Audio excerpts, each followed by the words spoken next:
Podcast with Belinda. There you go. Anybody that had to rebuild their life from scratch or from a dumpster fire it became. Relationships, jobs, confidence, friendships, life will snatch all of it that it wants, right? And then you got to start over.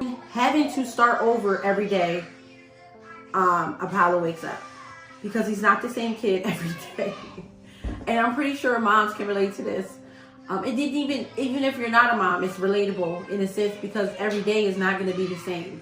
We're not carbon copied to what this thing is called life, right? I'm from Camden, New Jersey, born and raised in East Camden in McGuire Apartments. A family of 8. I'm one of 8. Us that lived in the home, it was 5 of us from what I believe. Yeah, I'm a twin. Shout out to BB and my other siblings. My sister's named Brenda. So, yeah, it was pretty crowded. It was crowded. I always felt the need to speak up for myself because I was the youngest and I just always felt like my voice got lost in all that was going on.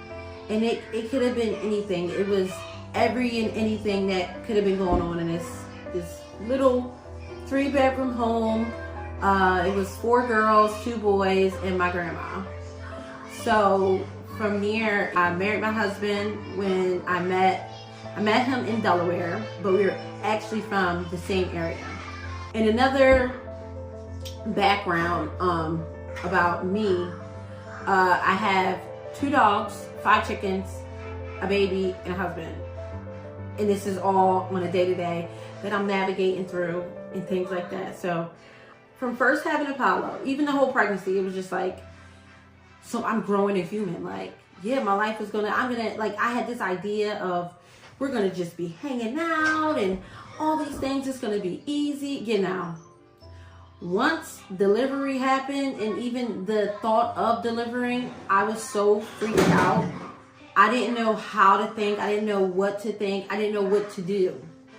And I've had moments like that before, but this was just like, I don't know what to do. Even in the midst of having, like in the delivery room, I have niece there and my husband.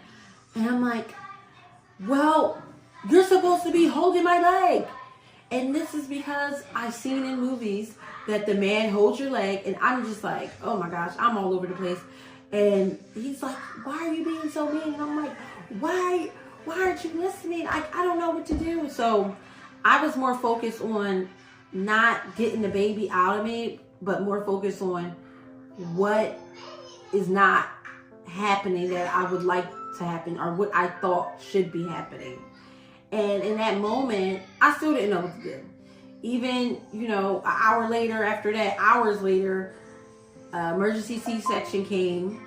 Not even emergency, because the doctor asked me, can you push this baby out? No. Let's go. What were you doing? What are we doing? So they prepped me for a C-section, which wasn't rushed because it wasn't like he was even there, So at that moment, even, having this procedure done and everything after that, bringing him home, it was like, this is the baby. This is, okay, we can do this. We can do this, right? We can do it. So from there, it took Apollo, which is my son's name, allowed me to have that magnifying glass on again, like a condensed version of what life is, like how quickly it can change and how unpredictable it is, even if you have it planned out. And it's so easily, like, loosely stated, but I don't think we really pay attention to how quickly it can change. You know what I mean? That was a good intro. Yeah.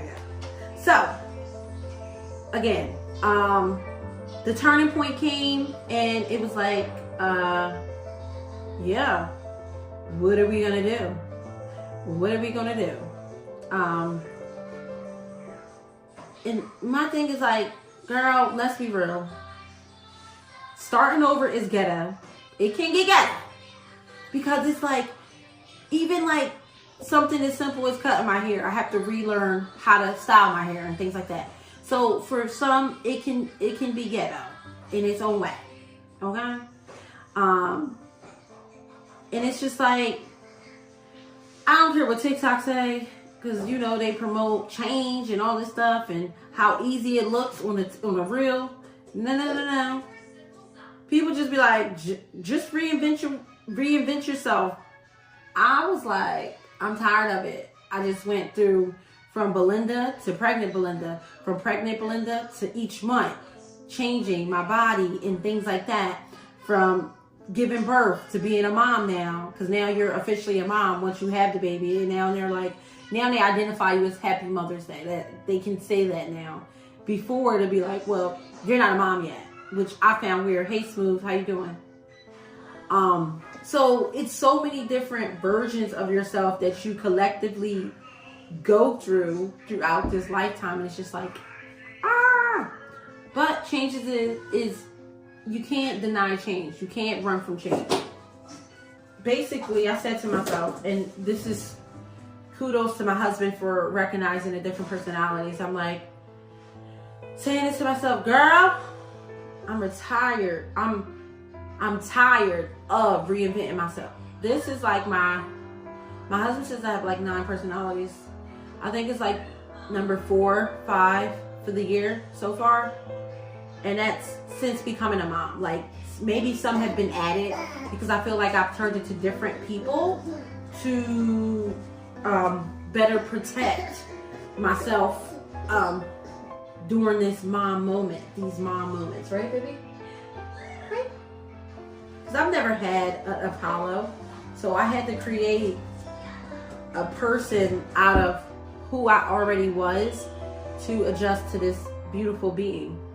And then a lot of times I found myself before Apollo, even during my pregnancy, I felt myself like being like adjusting myself for everybody else's comfort.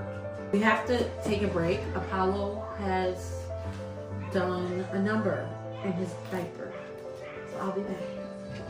Okay. I will be back.